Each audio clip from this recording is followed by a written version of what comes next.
Hello, everyone. My name is Michelle Thompson, and today I'll be taking you through my project app called Jabber, which is for language learning. So let's get started. The first thing I want to do is introduce you to my persona, Jillian. Now, Jillian is a full-time professional. She works as a product developer in LA. She's 27 years old, and part of her job requirements is learning Vietnamese because she does a lot of communication with overseas factories. So, learning Vietnamese is definitely imperative for her career.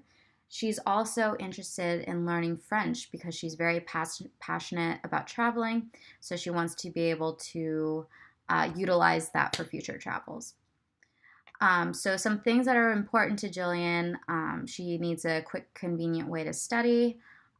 She needs to pick and choose specific categories of vocabulary to learn because she'll find herself very often in specific situations that require specific types of vocabulary. So for her, that's very important.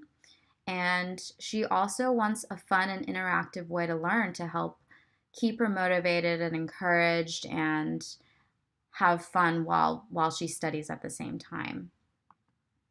So Jillian needs a bit of help because she does regularly collaborate with international colleagues and she has a passion for traveling.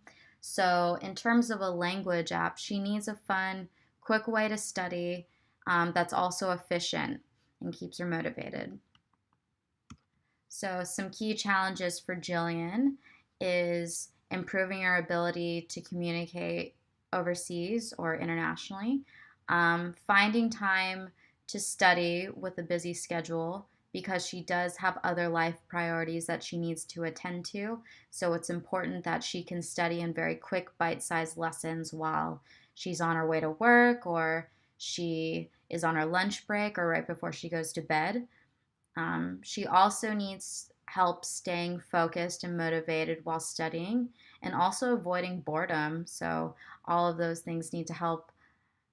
So, she needs help staying motivated and encouraged and engaged so that she does continue with her studies. So, here's a bit of the prototyping process. You can see that I did a bit of work with a splash screen. So, what the user will see when they first download the app, the onboarding process, so creating an account or logging in, and home screen, and some of the menu options that are on the home screen. So, what you'll get if you choose My Folders or My Profile.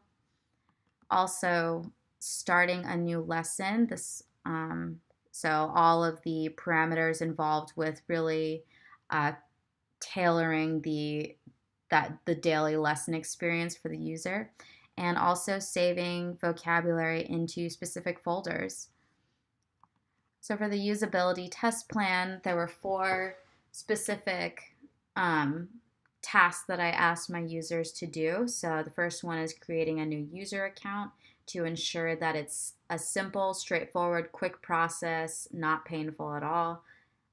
Second is beginning a new language lesson, and I wanted to make sure that I got it right in terms of tailoring the lesson for what you wanted to learn specifically that day. Also, saving vocabulary into a new folder. This will be the key distinguishing factor of Jabber on in the marketplace. So I really wanted to make sure that I got this right, that it was easy to save vocabulary and it made sense to my users. And lastly, checking user progress. I think that's something that a lot of people will want to do after using the app for a few weeks and they want to know how far they've come in terms of their lesson plan. So after testing, I did notice a few things that weren't quite right with the prototype. So the first thing is no instructional prompt on the lesson. And I think for someone, for example, who doesn't know a lick of Spanish, they are not going to know exactly what to do on the screen. So I wanted to make sure that there's lessons there is an instruction in place to guide them in the right direction. And also, the biggest thing across the board, all of my users had issues with where to click first on this section, whether they should click the multiple choice answer of their choice or whether they should check the click the check button. And yeah, that was definitely a big issue. I don't want to cause any confusion for users. Also, this isn't something that came up in the user testing, but it's something that I thought about after the fact. I didn't feel that the folders were customizable enough because as the app stands or the prototype stands, you can just save words that are programmed into the app. And I wanted there to be a way that users could input their own vocabulary that is especially important to them. And lastly, users don't know who's logged in until they actually go to my profile. And one of the comments that I received during testing was that there seemed to be a lot of clicking to get to where you need to go. So for me, this was a problem. And also, my profile seems to be very out of place. Like the orientation of the hamburger menu is very scattered, so it forces the user to read every single item in the menu. And when you're pressed for time, that isn't always the best thing. So, in the second round of protos, I did improve a few things. So, the first one is ensuring that the user knows exactly who is logged in on the home screen and not needing to visit my profile for that.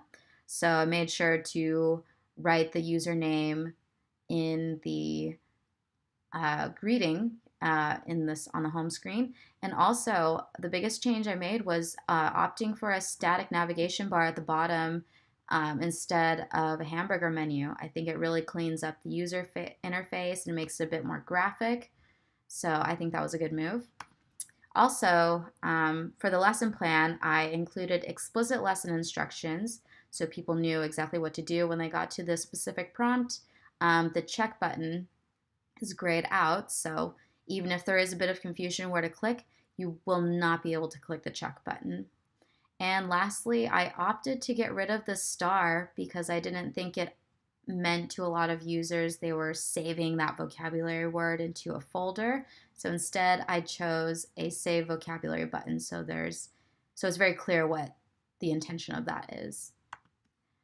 So though we've made a lot of changes in the second round, there's still a lot to do in terms of moving forward. So the first one is creating a digital prototype instead of handwriting everything so that it more accurately simulates what the app will look like.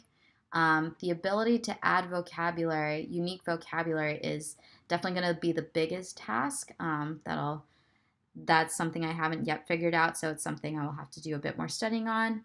More lessons to accurately simulate the app, because as it stands, it's only two very simplistic lessons. So more lessons that'll include like sentences and voice recordings. Those will be added later on. And with all of these changes, obviously more user testing is needed.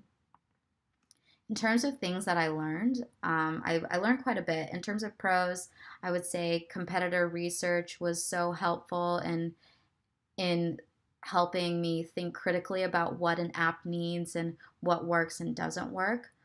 Having a persona in mind also helps me to think of a person while making this app and what they would like and what they wouldn't like and what they'd appreciate. So that's very helpful. Also, user feedback helps you catch so many mistakes that ordinarily you wouldn't see. Like I forgot to put a next button on the lesson, and that's obviously a big no-no, so that was helpful. And in terms of cons, I would say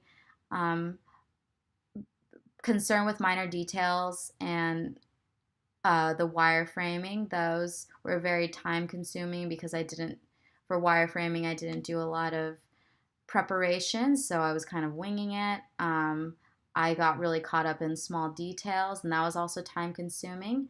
I didn't consult the project brief enough, and I think that would have helped me through a lot of roadblocks. And lastly, trying to put too many ideas into one app. I think I was trying so hard to make like the coolest, greatest app on the planet, and I think it's better to keep your ideas to some very specific, refined key features. So moving forward, I will definitely keep that in mind.